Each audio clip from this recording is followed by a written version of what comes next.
Okay, hello, boys and girls, and good morning. Sometimes old Uncle Lionel can't sleep at night, so I get up and do videos, and then I gotta go back to bed and try to go sleep until about early in the morning. Okay, a lot of preppers and some survivalists. They work one or two jobs, and they always ask me, Uncle Alan or Die Bullfrog 79, how can I make extra pocket money? And this is the video for that. Now, if you like this idea, please subscribe, like and subscribe, and also um, put down your comment of which one you want me to do for a video, okay? A lot of people like deer horn handles. When Uncle Alan used to have a shop, he had a bunch of them. If you do like deer horn, and got a source, plenty of it. What Uncle Alan recommends is you got epoxy knife blades into them, make a nice knife out of it. Uh, you can do go to the local. Yeah, Uncle Alan's getting old. You could also do forks, knives, and spoons onto deer horn handle. You epoxy that. Your source, don't go raid your wife's kitchen drawer for forks and spoons. She's going to get mad. But what you can do is go over to the local thrift store or charity store and you pick up a bunch of old forks and spoons, uh, cut off a little bit of the handle, file it down, and just glue it to a nice deer horn handle and sell it as silverware. You know, nice fork, knife, spoon set. Nice little gift, a nice $15 back. That's easy. That's number one.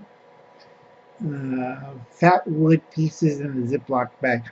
A lot of these things in the old days I used to sell on my truck was putting things in a quart Ziploc bag. And fat wood was the easiest. I did it two ways for number two. For fat wood, you put it into like pencil size, like the size of a pen, of fat wood lasts longer and you have more pieces to burn. And also what I used to do was put into the Ziploc bag was a pencil sharpener. So what you do, because a lot of people are snowflakes out there, you put it inside the pencil sharpener and turn, and you get shavings. You can't even feather a fat wood stick. So that this one, you buy a cheap pencil sharpener over at the dollar store, put it in the bag with your fat wood pieces sized with pencil, and then you just turn and make your shavings until you have it. Okay, the other number three on making pocket money is char cloth. Now, a lot of people don't understand char cloth. Okay, um, if you want, ask me how to do char cloth. It's basically 100% cotton cloth that's been baked inside a can. And you can do it on the gas range, but I don't recommend it because your wife, girlfriend, family gets mad because it'll smoke up the house and all the smoke alarms go off. So you want to do it outside on a little charcoal grill. Char cloth, if you sell a bag, a quart bag, for two big pieces about 6 inches, that's another 15, $20. Okay. Homemade jerky, if you deer hunt or you have a source of beef, I wouldn't do it on chicken or fish. No. But if you got like buffalo uh, uh, beef or deer meat, elk meat, then you jerky it You can put it in a Ziploc bag. You can make the labels for that off your computer printer programs. These got these over, I think, at the paper supply store or office supply store. They have these glue-on labels. And put the sheet in and print out on the glue type labels and put it on the Ziploc bag. Looks professional, looks nice. Make sure what you got ingredients other than the meat, because you don't want like little kids going and die. Homemade energy bars for survival. Those are real easy to make. I did a book review on it, on homemade energy bars. Just make sure you list all the ingredients of the bar. And like I said a couple of seconds ago, make sure you label, when you do your labels, put down everything you put into the bar. So nobody gets like a nut allergy or allergic. It's another $20, $15 right there in a quart Ziploc bag. Let's see. I know, I think Panhandle Prepper does a lot of bass fishing. I did too, but I had to quit. You don't want to be found out there dead on the boat. Okay, so I'm kind of confined, but I still make lures. And what you want to do is see that size of spoon. It's a little smaller than a teaspoon. Demi spoon, this shape. Well, it's perfect for a spoon rig. You trim this off at the bottom, drill a hole at the top, polish this up with a little steel wool and some shiny stuff. Epoxy it so you get a shine, see it? Okay? And then you put a trembly hook at the bottom. Now, a lot of people who goes fishing for bass knows what the three-pronged trembly hook is. It's a three-sided hook with three of them. It makes great if you want to use a spoon for that. Also, on fish lures, you can make wooden plugs. This carved piece of wood. You can do it on deer horn, but it doesn't work as well because you have to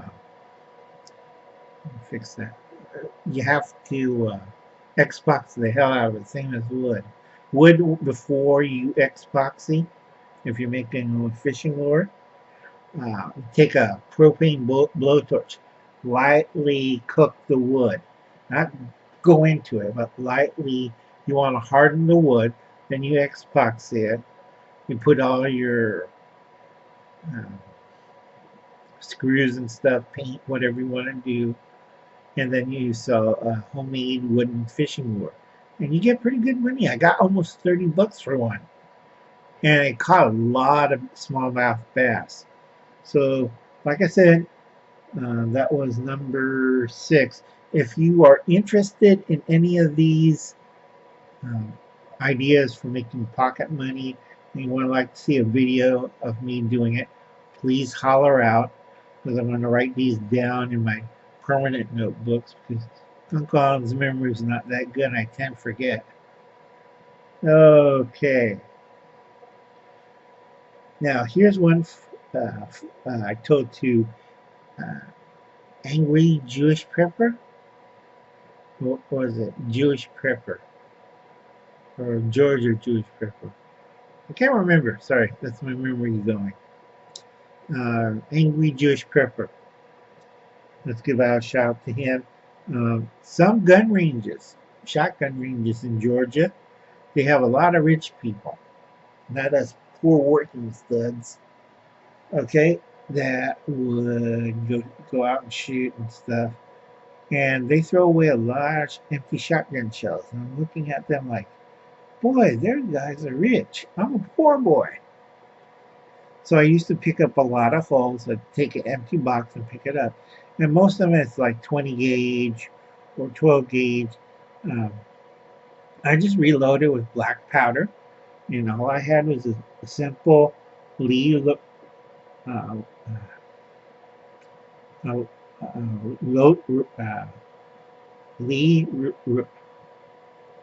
You can tell I'm Japanese. Can't pronounce it. Uh, Classic Lee loader. Okay, it's a little box thing. Um, they don't make the 20 gauge. I wish they'd bring back the 20 gauge. I really like that. No, since Uncle Alan's getting older and I can't use the 12 gauge as much, 20 gauge works just as fine. Okay. Um, Sometimes I'll load it in uh, number 6 shot. You can do rabbits, birds, anything with number 6 or number 8. You buy a big bag, that's not too expensive. Yeah. Um, I do a lot of number 3 buckshot in 20 gauge when I'm reloading with black powder. Uh, it's a nice one because it's number 3 buckshot is about 25 caliber, okay, and it holds about 20 pellets and fairly easy to reload if you know how to do that. The smaller stuff, I would use a cup, and if it's the buckshot number 3 buckshot, I will use probably wad, probably wad, and some filler. Sometimes I use for the number 3 uh, buckshot. If I don't have filler, I'll use a really fine birdshot. And my favorite man stopper is number 3 birdshot and number 3 buckshot and number 6 birdshot mixed together. It's a black powder load. It's a lot easier on the shoulder when you shoot. It's only good up to about maybe 50 yards. You have that big cloud of black powder, plus you have that 6-foot jet of black powder burning out of your barrel. But trust me, it doesn't kick as hard. And in the old days, during cowboy days, it killed a lot of people. So think about it. Okay? And again, when the Ziploc quart bag, you put in like 5 loaded shotgun shells. Make sure you mark it black powder only, so they don't put it in a gas-powered shotgun. Lord, people are so stupid. And you put in a Ziploc bag, sell out of your truck, 5 shells, 20 gauge, black powder. Really easy to reload, okay? Fire kit in a Ziploc bag. Basically, it's tinder, some fat wood, some other pieces of wood. Because my nephew says, why is Mr. Hubble's cat bending over and trying to make a fire like that? Doesn't he have 1-year-old fire kits?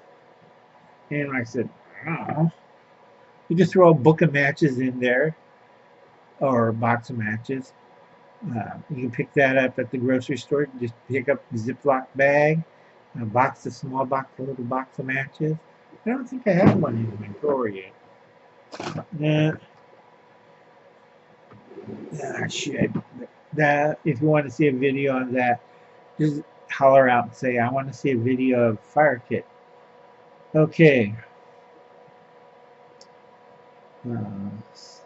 That was number 8. The other 3, sorry this is running long, but the other 3 kits, I'll do the easiest one first, is number 11.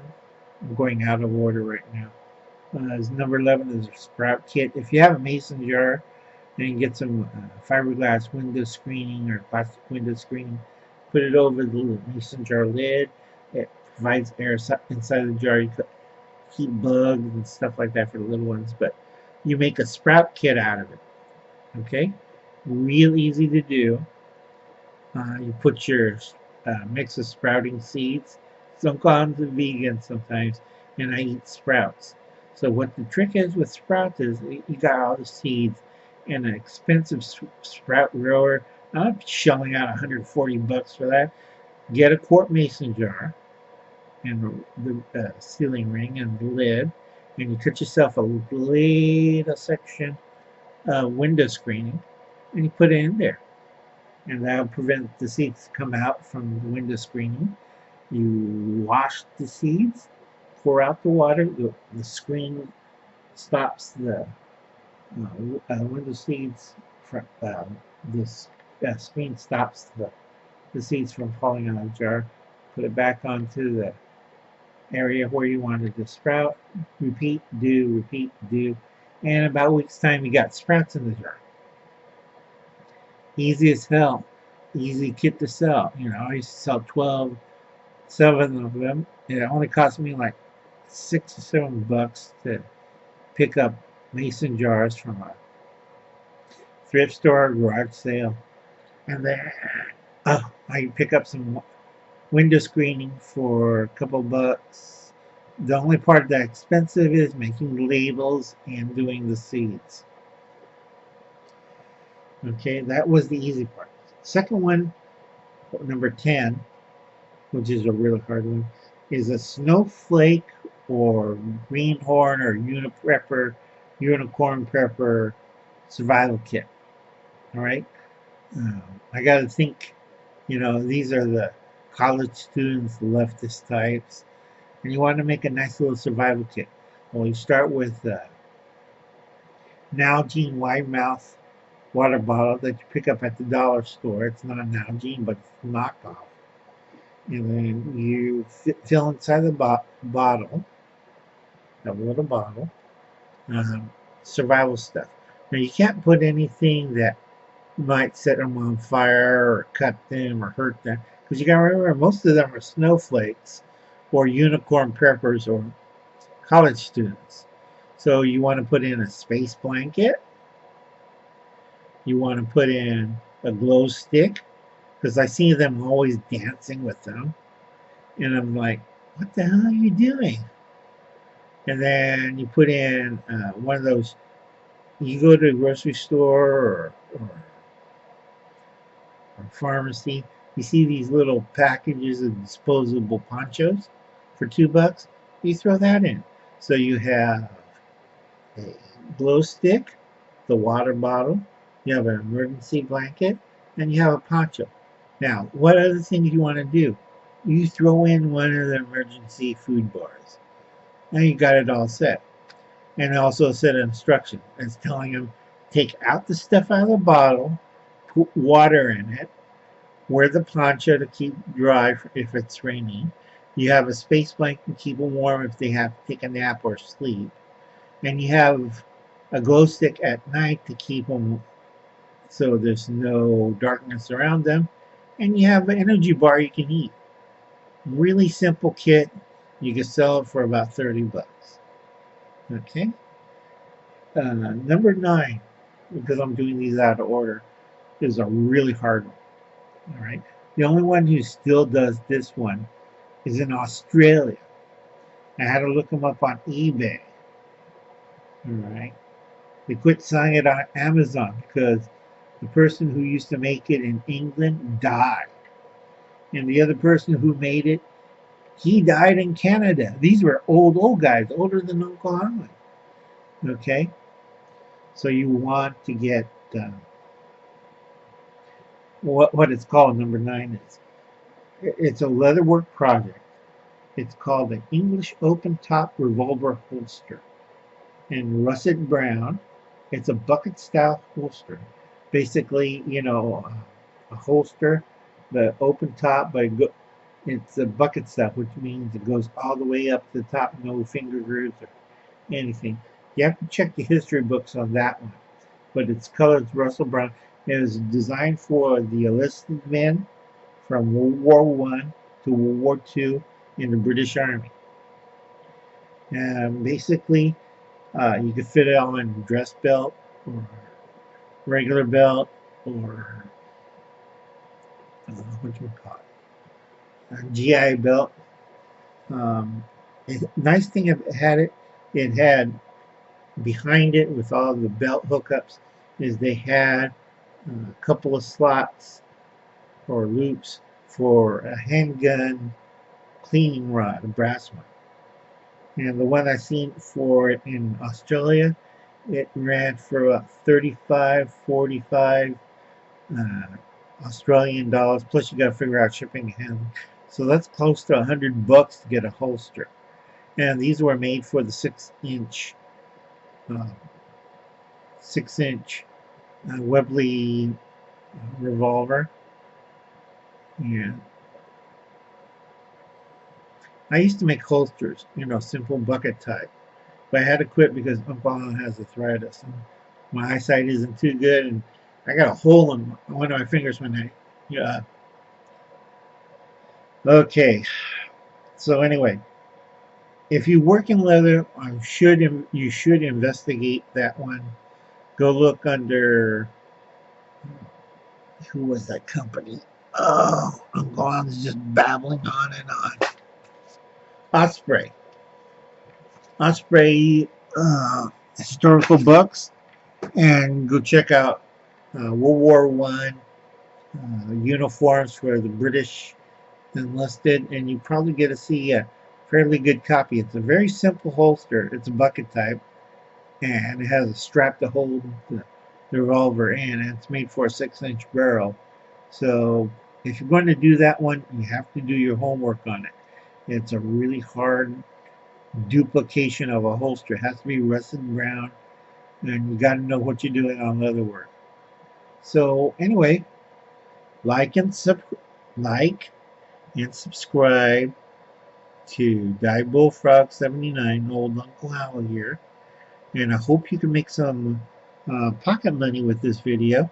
If anything on this video you really like and would like to see a video by itself on the project, please put it down on the comments. Okay?